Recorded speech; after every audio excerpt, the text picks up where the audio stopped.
A little over a month ago, I purchased the Sony A7R V.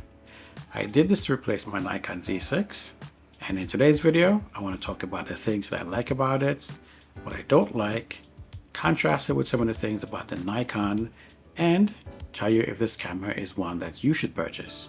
So, without further ado, let's get started. You just came out of the blue. If you only knew. Let's sit and have a cup of coffee. Let's go do it. Back in December, I had an opportunity to play with the A7R V at a photo shop, and after spending some time with it, I really liked it. But at the time, I was still holding out for the Nikon Z8. I was hoping that by the end of the year, we'll get some kind of announcement or something to tide us over to let us know this thing was coming. There've been a lot of rumors, but no actual information from Nikon about what's coming next. While holding out, I continued to use my Z6 in a studio setting as I normally did. As I recorded the video, I had some more hiccups, which really annoyed me at that part because normally I could see some autofocus issues when I'm recording video if the light's a little bit low, but for some reason that day, light wasn't low and the camera was just acting up. So I made a decision at that point to move to the A7R V. Since I already had some hands-on time with it, I tested it with a couple of lenses and I liked how it felt and it worked. It made the transition easier for me. So now that I've had it for about a month, well, more than a month, what do I think about it? To start off with, let's discuss the photo side, because this was the main purpose of this camera, was to basically give me back my hybrid photo capabilities with a camera that can do video. I still kept the FX30 because I like the video functionality of that camera and how light it is to carry around. But coming from a photography background, looking through a viewfinder is something that I like, and this camera with the high megapixels is something that I decided I wanted to try out. I'm all alone, and I know nothing to do. Helps me forget about you. You just came out of the blue. If you only knew. Let's sit and have a cup of coffee. Let's go to a restaurant. Go to a field, pick up some strawberries. Then maybe let's fall in love. Sit and have a cup of coffee. Let's go to a restaurant. To a field, pick up some strawberries. Then maybe let's fall in love. In the past, I wasn't really worried about whether or not the camera had 60 megapixels, 50 megapixels. As long as I had enough to be able to do the work, I'm happy with that. Remember, I come from a D50 with 4-6 megapixels, whatever it was back in the day, and we've advanced to such a state now we're up to 60 megapixels on a mirrorless camera.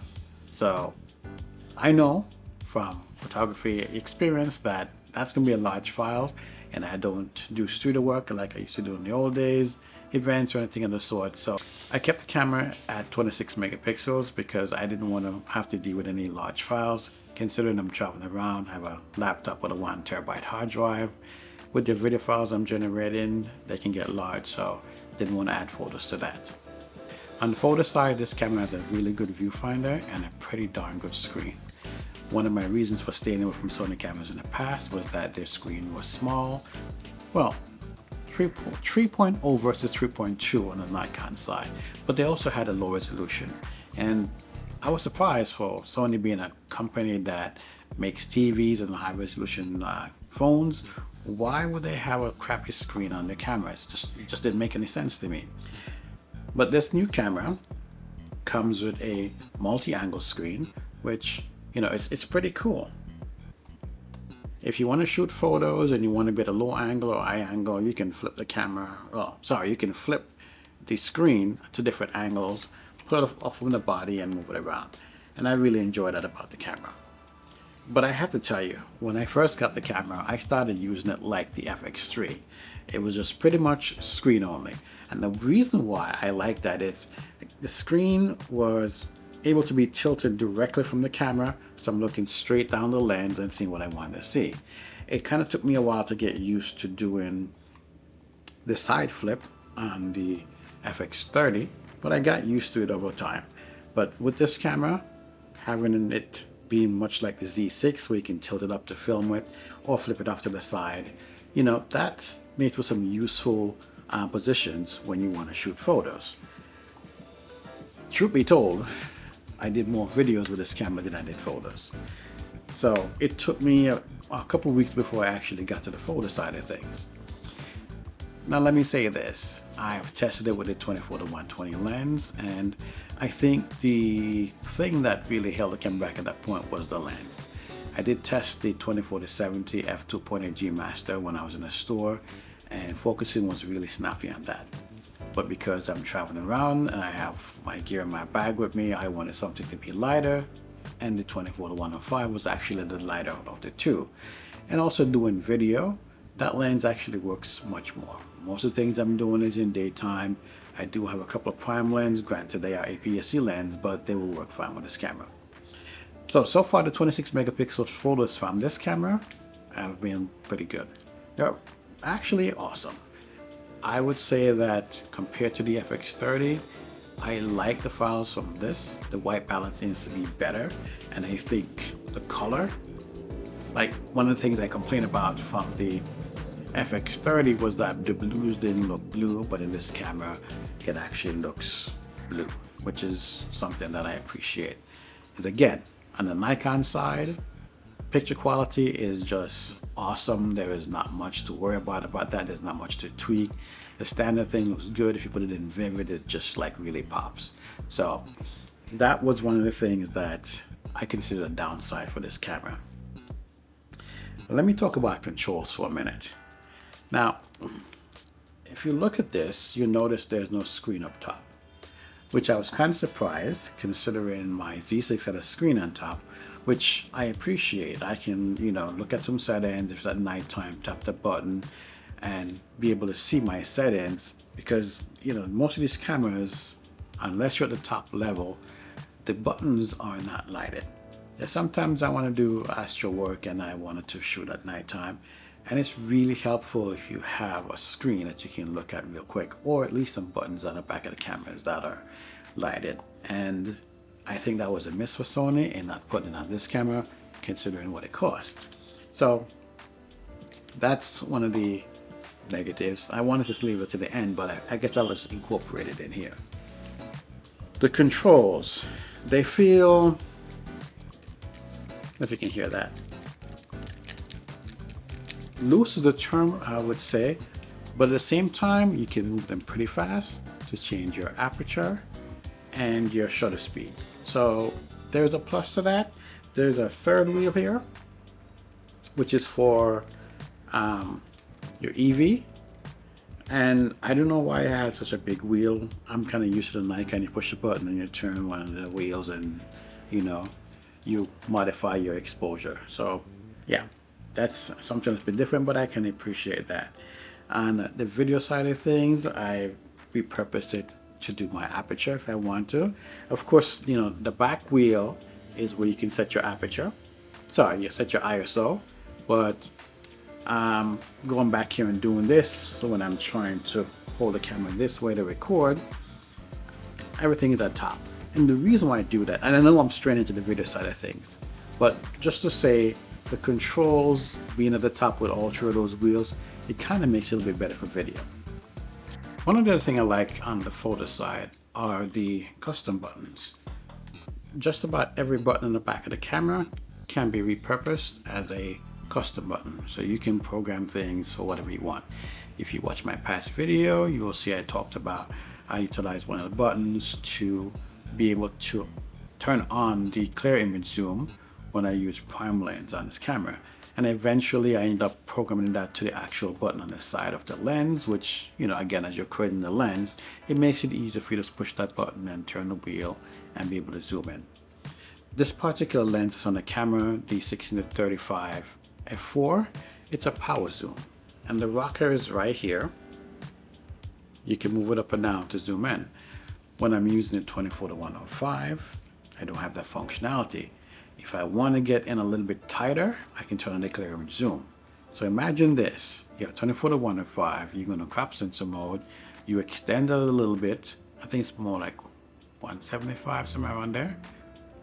I have to check my math. And then you can add the clear image zoom and get even closer. So that's a plus in having the clear image zoom function. I don't step into the digital zoom because I don't like that. I want everything to be basically optical. So that's a plus for this. And it's also good on the video side as well.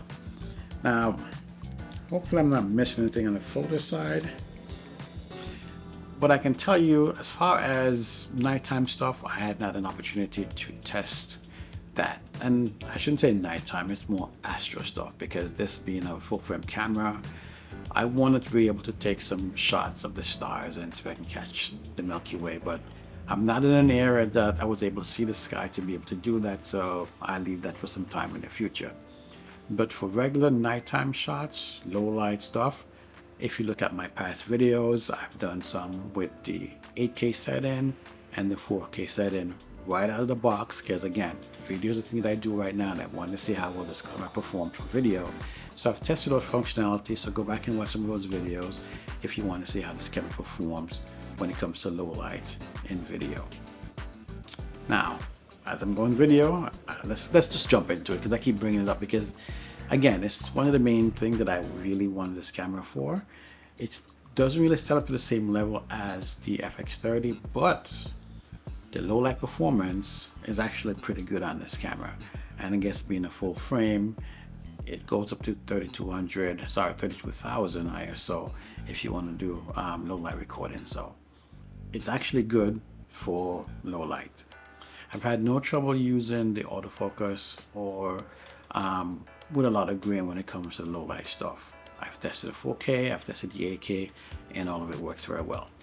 And as I mentioned before, you know, with all the controls being on the top of the camera, me being able to repurpose the exposure index wheel, or the EV wheel, if I'm saying it correctly, in order to utilize this camera as a video camera and basically holding it this way and controlling the buttons up top. Yeah, repurposing the wheels and the controls up top, you know, makes it much easier to work with it from a video standpoint. The thing that did kind of bug me with this camera and also the FX30 is the grip. I can't get with this, and for the last 2 weeks or so I've been shooting photos just to kind of test it, and my hand actually got some cramping from that. And I did mention that I don't like the Sony ergonomics, and I've heard other people mention that as well. Even people who've been using this for a long period of time do complain about that. But it's a tech. We love the tech on the camera. The tech does what we want it to do. The autofocus is awesome. The image stabilization is awesome. I probably didn't mention that on the photo side, but I did test it with the 24-105. Actually, I did. Go back and watch my last video when I talked about the 24-105 with the A7R V. I did some shots in there of birds and of airplanes. So check that one out if you haven't checked it out just yet. You'll see what it's like handling the camera and shooting videos. So that's a plus. You guys should really look into that. I also talk much more about the lens in that as well, the 24-105, so you can get some information in that video. But as I said, you know, the weight of the camera is actually not too bad. I think it's slightly heavier than the Z6, but having these lighter, smaller lens, I appreciate that. I like to utilize them for video. And when I say lighter, you know, the balance on this body feels pretty good with, like this lens in particular. One of the things that I struggled with the Z6 was the 24-70, f2.8, and the Z6. It is a heavy beast when you're walking around. Now people say work out and make things better. Well, hey, you could, but then the image stability on the camera wasn't the greatest. Not sitting here like I'm bashing Nikon, it's a fact. These things are not at the same level. This one does the work very well, and I have no issues if I'm going out either taking this or taking the FX30. It all depends on what I feel like doing in the day. Both of them will actually get the job done. So the compact small size of Sony camera wasn't something that I love. I'm still not really a fan of it, but you know, yeah, it is what it is. So now it gets the job done, and the videos that are coming out of it is actually looking pretty good, and I'm excited about the fact that I actually chose this camera. It's more expensive than other cameras that I've had in the past. I would not have considered spending this much money for a camera, but for the features that it had, the screen, the high megapixels, the fact that the image stabilization went to the next level. It has also that active stabilization if you want to move around. Some people say it's almost like being with a gimbal. It's not perfect. It's not quite like a gimbal, but in certain situation, it feels like it's on a gimbal. I've seen a video on the Panasonic Lumix S5 II, and that thing looks awesome. I wish Nikon would come out with a camera that has that kind of stability and autofocus. That would be a really, really good match. And yeah, that would pull me over much faster. Okay, so to wrap things up, this camera actually works better than I expected. And when I say expected, you see the video, everything looks good and everything is great. I figured it would work very well. But again, you didn't want to love it too much. But after playing around the store, I really liked it. Oh, I did have the option the other day, not option, but the opportunity to shoot some butterflies, and I tried out the insect feature, and it actually works pretty well. When I was shooting the airplanes, I tested that out as well, and yep, it catched the planes in flight. It tracked them very well. So for all the things that I've advertised, this camera actually does it. So that's a big plus, because sometimes people say, it doesn't do what the manufacturer says. And there are times when it's just that people don't have things set up the way they're supposed to be set up to get it to work correctly. So I'm actually glad that out of the box, things work, and they work very well. Do I plan on keeping this long term? Well, that's still up in the air. I still prefer the ergonomics of Nikon cameras. I'm still looking forward to a Z6 III or Z8. More likely probably be the Z8 if the video functionality is on par or much better than this one. So my wife is looking at me strange over there. But yeah, we did talk about that. She wanted me to keep the Z6, but from my perspective, it was like 3 cameras to carry around. Didn't make any sense at that point. Plus, selling it, I was able to offset the cost of getting this camera. I like it. Even with the quirks, the ergonomics issue, so far it's been working well. My main issue comes in when I'm shooting photos and holding it in the standard mode, but when I'm shooting videos and I'm holding it from this standpoint, I don't have much issues with it. So is the camera right for you? Now, it's an expensive camera. It's not going to be right for everyone. Landscape photography, portrait photography, yeah, the high megapixels are going to work for you. On the video side of things, there is some rolling shutter that's more than the FX30, so if you're doing static videos and you're not moving around a lot, it will work fine. If you're moving slowly as you're walking around, it will work fine. If you're moving too fast, like you want to track cars, people racing, things of that nature, it's going to basically not look its best. So keep that in mind. If you're looking for that, the A1 would be a great one in the Sony line.